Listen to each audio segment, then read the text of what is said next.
আসসালামু আলাইকুম। আমন্ত্রণ জানাচ্ছি জাগো টিভিতে। আপনাদের সাথে আছি মমতাজ শাহিন রুম্পা। শুরুতেই জানাবো আপডেট। ইসরায়েলের শহরে ঝাঁকে ঝাঁকে মৌমাছির হানা, ঘরবন্দি মানুষ, ছড়িয়ে পড়েছে আতঙ্ক, বাইবেলে বর্ণিত 10টি প্লেগ বা মহামারীর সঙ্গে তুলনা। দেশ রক্ষায় প্রেসিডেন্ট, স্পিকার সহ 2,60,00,000 ইরানি স্বেচ্ছাসেবী যোদ্ধা হওয়ার আবেদন। ইরান যুদ্ধের ধাক্কা, মার্কিন ক্ষেপণাস্ত্রের মজুদ তলানিতে, পুনর্গঠনে লাগবে কয়েক বছর, খরচ হবে অতিরিক্ত $200 বিলিয়ন। সাশ্রয়ী ড্রোনে নিখুঁত যুদ্ধের নতুন ম্যাজিশিয়ান ইরান। মহাকাশে রাশিয়া যুক্তরাষ্ট্রের পরমাণু যুদ্ধের মহড়া, বড়সড় বিপদ আসছে। স্বাধীনতার দাবিতে উত্তাল মণিপুর, নিয়ন্ত্রণে ভারতীয় বাহিনীর ক্র্যাকডাউন। ইরান চুক্তির দ্বারপ্রান্তে দাবি ট্রাম্পের, শোয়ের জন্য পাকিস্তান সফরের ইঙ্গিত। শুনছিলেন শিরোনাম, এবার বিস্তারিত। ইসরায়েলের শহরে ঝাঁকে ঝাঁকে মৌমাছির হানা, ঘরবন্দি মানুষ, ছড়িয়ে পড়েছে আতঙ্ক, বাইবেলে বর্ণিত 10টি প্লেগ বা মহামারীর সঙ্গে তুলনা। ইরান ও লেবাননের সাথে যুদ্ধবিরতির মাঝে নতুন আতঙ্ক ছড়িয়ে পড়েছে ইসরায়েলের শহরে। দেশটির দক্ষিণাঞ্চলীয় শহর নেভিভাতের একটি শপিং সেন্টার ঘিরে হাজার হাজার মৌমাছির ঝাঁক আকাশ ঢেকে ফেলে। মুহূর্তের মধ্যেই পুরো এলাকা পরিণত হয়েছে আতঙ্কের জায়গায়। এই অস্বাভাবিক ঘটনায় শহরের জনজীবন স্থবির হয়ে পড়ে। ঘরে বাইরে যারা ছিলেন তারা তো আতঙ্কিত হয়েছিলেনই, এছাড়া ঘরবন্দি মানুষও উদ্বিগ্ন হয়ে পড়ে। মৌমাছির এই বিশাল উপস্থিতি এতটাই আতঙ্ক সৃষ্টি করেছে যে স্থানীয় কর্তৃপক্ষ বাসিন্দাদের ঘরের দরজা জানালা বন্ধ করে ভেতরে থাকার নির্দেশ দিয়েছে। সামাজিক যোগাযোগ মাধ্যমে ছড়িয়ে পড়া ভিডিওতে দেখা যায় বাণিজ্যিক কেন্দ্রের ব্যস্ত রাস্তা থেকে শুরু করে ঘরবাড়ির বারান্দা সবই যেন দখল করে নেয় মৌমাছির বিশাল বাহিনী। পরিস্থিতি এতটাই গুরুতর ছিল যে মৌমাছির এই দল ইসরায়েলি সামরিক বাহিনীর উপরও প্রভাব ফেলেছে। দেশটির বিভিন্ন গণমাধ্যমের খবরে জানা গেছে একটি সামরিক বিমানের ইঞ্জিনে মৌমাছির ঝাঁক ঢুকে পড়ায় এবং ডানায় আটকে থাকায় বিমানটির উড্ডয়ন সাময়িকভাবে বন্ধ হয়ে যায়। ঘটনাটি অনলাইনে ব্যাপক ষড়যন্ত্র, তত্ত্ব এবং ধর্মীয় আলোচনার জন্ম দিয়েছে। অনেকে একে বাইবেলে বর্ণিত 10টি প্লেগ বা মহামারীর সঙ্গে তুলনা করেছেন। বিশেষ করে ইরান ও ইসরায়েলের মধ্যকার চলমান উত্তেজনার প্রেক্ষাপটে নেটিজেনদের অনেকে একে ঐশ্বরিক হস্তক্ষেপ হিসেবে দেখছেন। মৌমাছির এই আকস্মিক উপস্থিতি নিয়ে যখন জনমনে আতঙ্ক ছড়িয়ে পড়েছে, তখন বিজ্ঞানী ও কীট পতঙ্গ বিশেষজ্ঞরা বিষয়টিকে ভিন্নভাবে দেখছেন। তাদের মতে এটি কোনো পরিকল্পিত হামলা নয়, বরং একটি বিরল কিন্তু স্বাভাবিক প্রাকৃতিক প্রক্রিয়া। গবেষকদের মতে বন্য পরিবেশ, গাছপালা বা গুহার অভাব থাকায় মৌমাছিরা অনেক সময় শহরের দালান কোঠা বা দেয়ালের ফাটলকে নিরাপদ মনে করে। জলবায়ুর পরিবর্তন এবং ক্রমবর্ধমান উষ্ণতার কারণে মৌমাছিরা তাদের বসবাসের চিরচেনা ধরন পরিবর্তন করেছে। দেশ রক্ষায় প্রেসিডেন্ট, স্পিকার সহ 2,60,00,000 ইরানি স্বেচ্ছাসেবী হওয়ার আবেদন। প্রতিবেদনে বলা হয়, দেশ রক্ষায় 26 মিলিয়নের বেশি ইরানি নাগরিক সামরিক সেবায় স্বেচ্ছাসেবী যোদ্ধা হিসেবে নাম নিবন্ধন করেছে বলে জানিয়েছে ইরানের রাষ্ট্রীয় সম্প্রচার মাধ্যম IRIB। এটি জানিয়েছে স্যাক্রিফাইস ইয়োর লাইফ বা তোমার জীবন উৎসর্গ করো শীর্ষক একটি প্রচারণার অংশ হিসেবে দেশটির জনগণের কাছ থেকে এই ব্যাপক সাড়া পাওয়া গেছে। স্বেচ্ছাসেবীদের তালিকায় রয়েছেন ইরানের প্রেসিডেন্ট মাসুদ পেজেশকিয়ান, পার্লামেন্টের স্পিকার মোহাম্মদ বাঘের গালিবাফ, বিপুল সংখ্যক সরকারি কর্মকর্তা, ক্রীড়াবিদ এবং শিল্পীরা। এই স্বেচ্ছাসেবী যোদ্ধাদের ইসলামী বিপ্লবী গার্ড কর্পস IRGC এবং দেশটির নিয়মিত সেনাবাহিনীর পাশাপাশি মোতায়েন করা হবে বলে ধারণা করা হচ্ছে। এছাড়া সম্ভাব্য লক্ষ্যবস্তুগুলো রক্ষার জন্য হিউম্যান চেইন তৈরির পরিকল্পনাও রয়েছে। আর IIB এর তথ্য মতে স্বেচ্ছাসেবীদের তালিকায় রয়েছেন স্বয়ং প্রেসিডেন্ট মাসুদ পেজেশকিয়ান, তার মন্ত্রিসভার অধিকাংশ সদস্য, বিপুল সংখ্যক সরকারি কর্মকর্তা, ক্রীড়াবিদ এবং শিল্পীরা। ইরানের পার্লামেন্টের স্পিকার মোহাম্মদ বাঘের গালিবাফও স্বেচ্ছাসেবক হিসেবে নিজের নাম নিবন্ধন করেছেন। ইরান যুদ্ধের ধাক্কা, মার্কিন ক্ষেপণাস্ত্রের মজুদ তলানিতে, পুনর্গঠনে লাগবে কয়েক বছর, খরচ হবে অতিরিক্ত $200 বিলিয়ন।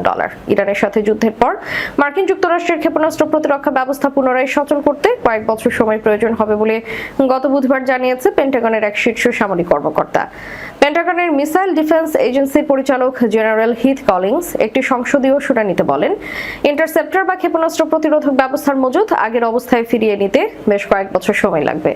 6 সপ্তাহ ব্যাপী এই সংঘাত চলাকালীন ইরান থেকে আসা ক্ষেপণাস্ত্র এবং ড্রোন হামলা প্রতিহত করতে মার্কিন যুক্তরাষ্ট্র এবং তার আঞ্চলিক মিত্ররা হাজার হাজার ইন্টারসেপ্টর ব্যবহার করেছে। ব্রিটিশ প্রতিরক্ষা থিঙ্ক ট্যাঙ্ক রুসির বিশ্লেষণ অনুযায়ী যুদ্ধের প্রথম 16 দিনেই মার্কিন যুক্তরাষ্ট্র, ইসরায়েল এবং উপসাগরীয় দেশগুলো প্রায় 4200টি প্রতিরক্ষা সরঞ্জাম ব্যবহার করেছে। সংস্থাটি আরো জানায় যে মার্চের শেষ সপ্তাহ নাগাদ মার্কিন যুক্তরাষ্ট্রের থার্ড সিস্টেম, ইসরায়েলের অ্যারো ও ডেভিড স্লিপ এবং উপসাগরীয় দেশগুলোর মোতায়েনকৃত প্যাট্রিয়ট ব্যাটারিগুলোর মজুদ প্রায় ফুরিয়ে এসেছিল। আমেরিকায় তৈরি এই ইন্টারসেপ্টরগুলো অত্যন্ত ব্যয়বহুল এবং এগুলো তৈরি করতে দীর্ঘ সময় লাগে।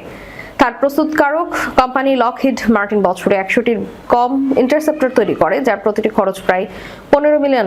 প্রতিরক্ষামূলক ব্যবস্থার পাশাপাশি এই যুদ্ধে যুক্তরাষ্ট্র ও তার মিত্ররা প্রচুর আক্রমণাত্মক অস্ত্র ব্যবহার করেছে। রুসের তথ্য মতে যুদ্ধের প্রথম 16 দিনে মার্কিন ও ইসরায়েলি বিমান বাহিনী 7110টিরও বেশি বোমা ক্ষেপণাস্ত্র নিক্ষেপ করেছে। মার্কিন সংবাদ মাধ্যমের প্রতিবেদন অনুযায়ী যুদ্ধের প্রথম 4 সপ্তাহে মার্কিন নৌবাহিনী 850টির বেশি টমাহক ক্ষেপণাস্ত্র নিক্ষেপ করেছে। সংঘাতের শুরু সপ্তাহগুলোতে মোট 2000-এর বেশি ক্ষেপণাস্ত্র ছোড়া হয়েছিল।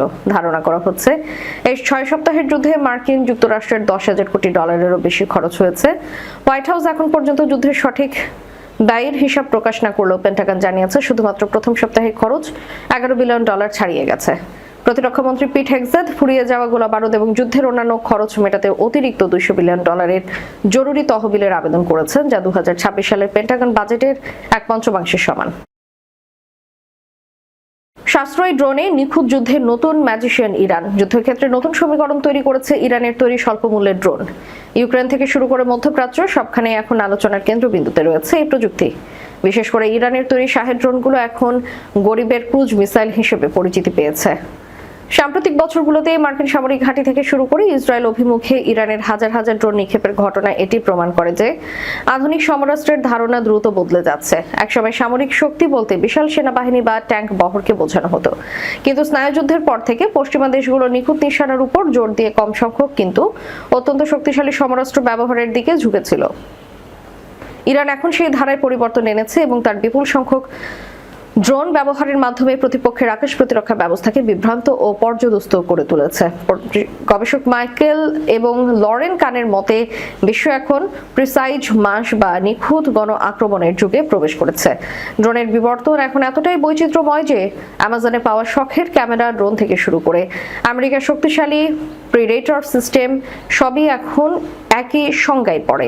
তবে ইরানের ক্ষেত্রে সবচেয়ে কার্যকর হয়ে উঠেছে তাদের ওয়ান ওয়ে অ্যাটাক ড্রোন। এগুলো বিমানের মতো ফিরে আসার জন্য তৈরি করা হয়নি, বরং এগুলো সরাসরি লক্ষ্যবস্তুতে আঘাত হেনে নিজেকে ধ্বংস করে ফেলে।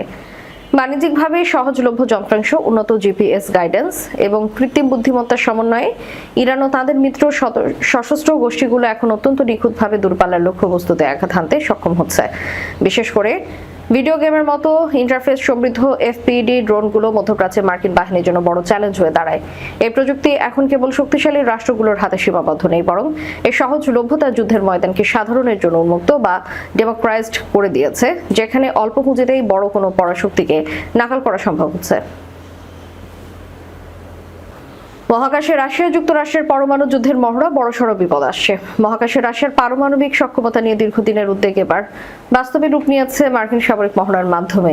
সম্প্রতি মার্কিন স্পেস কমান্ড অ্যাপোলো ইনসাইট নামক একটি বিশেষ টেবিল টপ ওয়ার গেম সম্পন্ন করেছে। এই মহড়ার মূল লক্ষ্য ছিল মহাকাশে রাশিয়ার সম্ভাব্য পারমাণবিক বিস্ফোরণ এবং তার ফলে সৃষ্ট বিপর্যয় মোকাবেলা করা। প্রতিরক্ষা বিশেষজ্ঞদের মতে রাশিয়া মহাকাশে এমন এক অ্যান্টি স্যাটেলাইট ব্যবস্থা তৈরি করেছে যা পারমাণবিক বিস্ফোরণের মাধ্যমে একটি শক্তিশালী ইলেকট্রোম্যাগনেটিক পালস তৈরি করতে সক্ষম।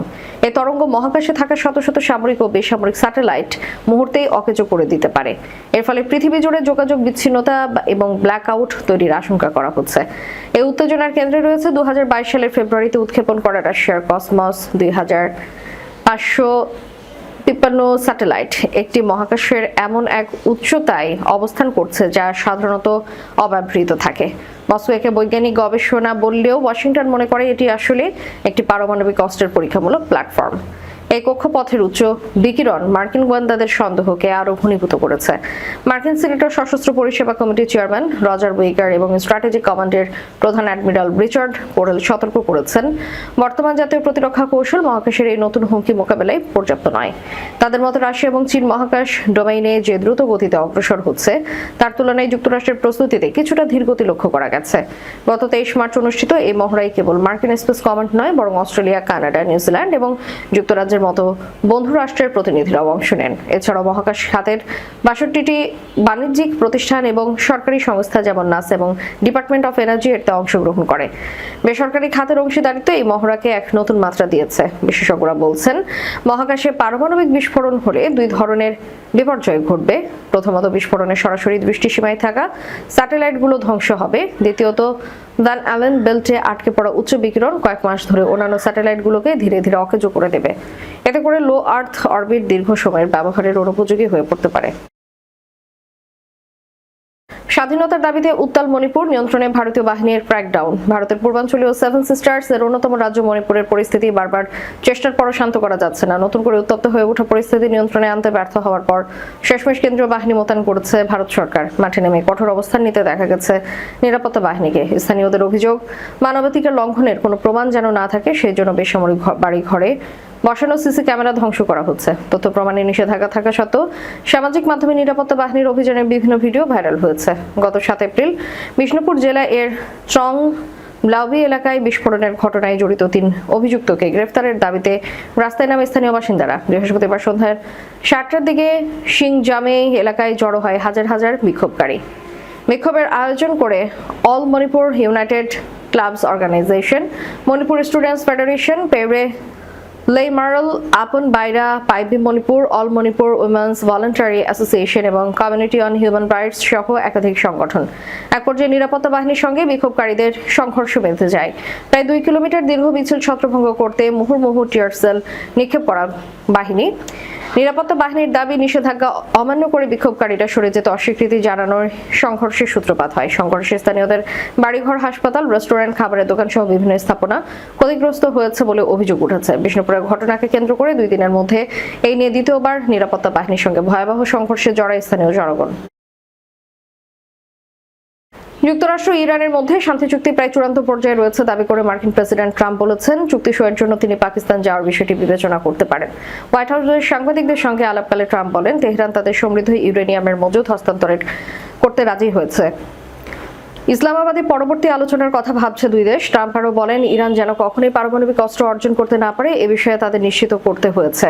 ইরান এ বিষয়ে সম্পূর্ণভাবে সম্মত হয়েছে এবং প্রায় শর্তেই তারা রাজি হয়েছে বলেও জানান তিনি। পাকিস্তানে চুক্তি সইয়ের সম্ভাবনা নিয়ে প্রশ্ন করা হলে ট্রাম্প বলেন, আমি যেতে পারি। চুক্তি যদি ইসলামাবাদেই সই হয় তাহলে আমি সেখানে যেতে পারি। ইরানের সঙ্গে আলোচনার মধ্যস্থতা করায় পাকিস্তানের প্রধানমন্ত্রী শাহবাজ শরীফ এবং দেশটির প্রভাবশালী সেনাপ্রধান আসিফ মুনিরের ভূমিকায় প্রশংসা করেন এই মার্কিন প্রেসিডেন্ট।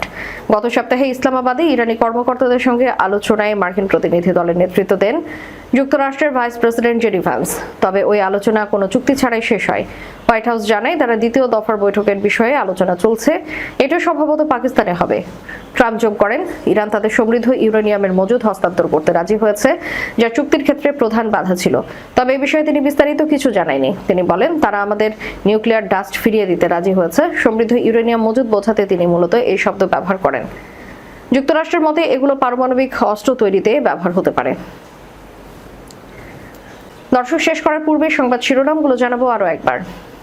ইসরায়েলের শহরে ঝাঁকে ঝাঁকে মৌমাছির হানা, ঘরবন্দি মানুষ, ছড়িয়ে পড়েছে আতঙ্ক। বাইবেলে বর্ণিত 10টি প্লেগ বা মহামারীর সঙ্গে তুলনা।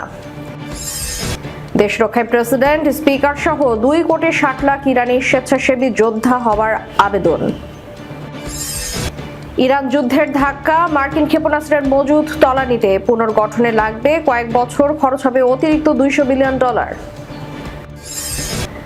সাশ্রয়ী ড্রোনে নিখুঁত যুদ্ধের নতুন ম্যাজিশিয়ান ইরান। মহাকাশে রাশিয়া যুক্তরাষ্ট্রের পরমাণু যুদ্ধের মহড়া, বড়সড় বিপদ আসছে। স্বাধীনতার দাবিতে উত্তাল মণিপুর, নিয়ন্ত্রণে ভারতীয় বাহিনীর ক্র্যাকডাউন। ইরান চুক্তির দ্বারপ্রান্তে দাবি ট্রাম্পের, সইয়ের জন্য পাকিস্তান সফরের ইঙ্গিত। এতক্ষণ আমাদের সাথে থাকার জন্য ধন্যবাদ। আল্লাহ হাফেজ।